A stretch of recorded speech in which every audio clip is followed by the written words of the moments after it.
Honey, would you forgive me? Well, you know that if I don't, it doesn't do either of us any good. So the answer has to be yes. Yay. Moving forward with the Dekker Team. Moving forward together with the Dekker Team. So we've created for you free access to over 587 Life's Inside Track episodes where we share insider tips, making house home, how to get the most out of your space and your money. And the great news is you can get access to them from home, from the office, or on the go. And you know, if you haven't subscribed to our YouTube channel, the Dekker Team YouTube channel, let's do it. Let's get that done now so you can get the shows as soon as they come out.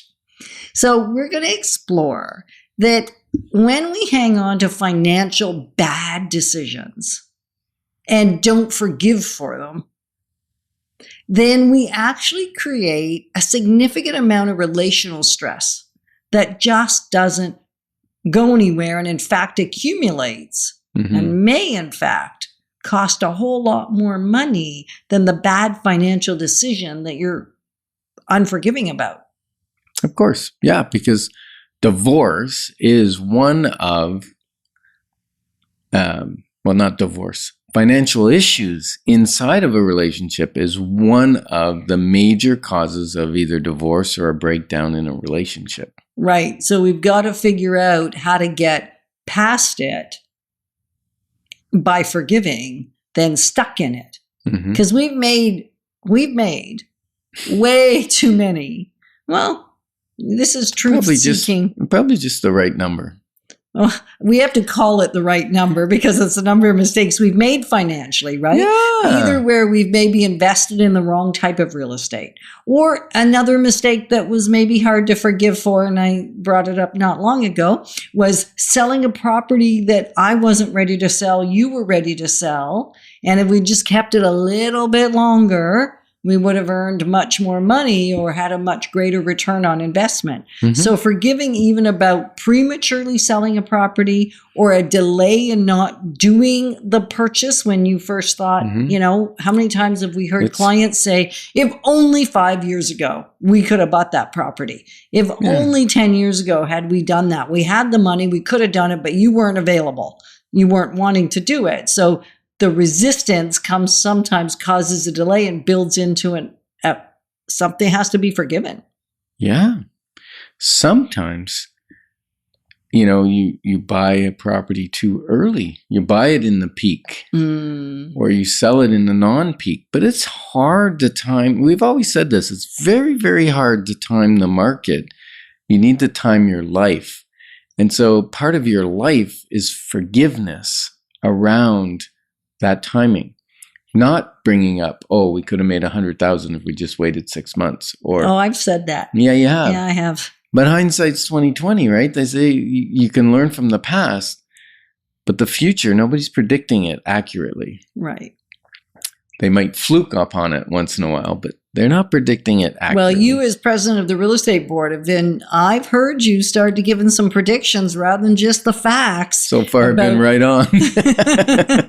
Right? So just being aware that those financial decisions that maybe in hindsight didn't go as well, or maybe even in the moment didn't feel good to one or the other of you, if you don't forgive it, it is going to drag you down further. It's going to cost you more than the actual loss. Why is it going to cost you more, Yana? Well, it could be a lot of different things. It's easier to make a poor decision on top of a poor decision on top of a poor decision. Yes. If I'm holding on to unforgiveness, so reason number 2, I am not as clear-headed. I don't have the clarity. I don't have the ability to make an incredible decision when I am full of resentment or unforgiveness or bitterness or angst or any of that. I likely can't make as good a financial decision. And if I haven't learned through the process of unforgiveness what went wrong, I may repeat my history. Absolutely. And that's so wise. Like what I'm hearing is, if I've had a financial setback in the past and it's unresolved, I haven't learned from it, we haven't forgiven each other or I haven't forgiven myself, then when a new future financial opportunity comes along, we may make another mistake and not go for it because there's that past history that's putting us in fear and causing us not to step out in faith to do the right thing in this particular case. Yeah. And then we'll be, years later going, we should have done that. and the history repeats itself. Yeah. Right? Rather than learning from the experience and forgiving the experience, knowing that we're making the best decisions we know how to make in the moment we're making them. Mm-hmm. Even if it was a delay, even if there was an error, we have to believe, I believe we have to believe that we're doing the best we can right here, right now with what we have available to us. Right. And if you're saying, hey, this all sounds great, but it's not very practical, I don't know how to put it in play, email us, forgiveness@dekkerteam.com. Sorry, I totally messed that up. Please forgive me, Yetta. Yeah. Oh, I forgive you. Will you forgive him? That's really the point. Will you forgive him? In the subject area, put forgiveness. Yeah. And email it to together@dekkerteam.com. And we'll send you out our 5 steps to wholehearted forgiveness. And it's made wonders in our relationship and other people's relationship, like people we've had relationships with.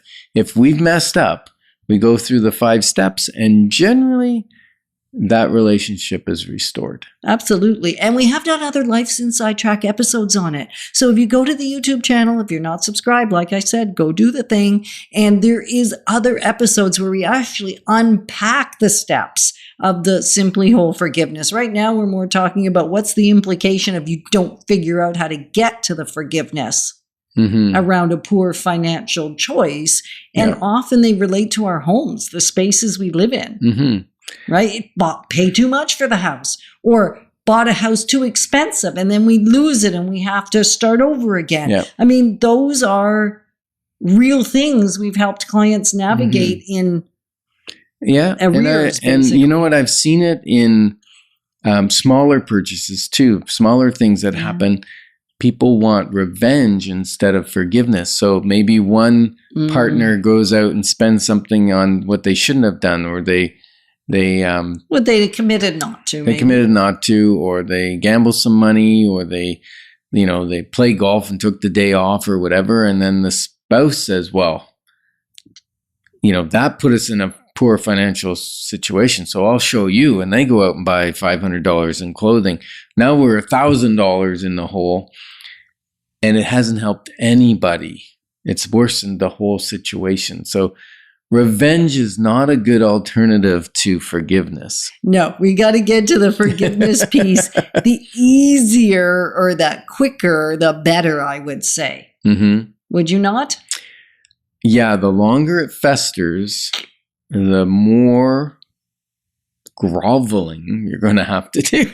No, but the more damage that is done. Yeah, absolutely. The more relational impact there is. It's like... I don't know if anybody remembers the 8-track cassettes or the cassettes for answering machines. They're an endless loop. And the longer that endless loop plays, the harder it is to erase it. Correct. Right? Yeah. So very, very important. Paul Bowes says that forgiveness of the things of the past make it possible to enlarge your future. So together we're clarifying options so that your wisdom will flow. Moving forward with the Dekker Team. Moving forward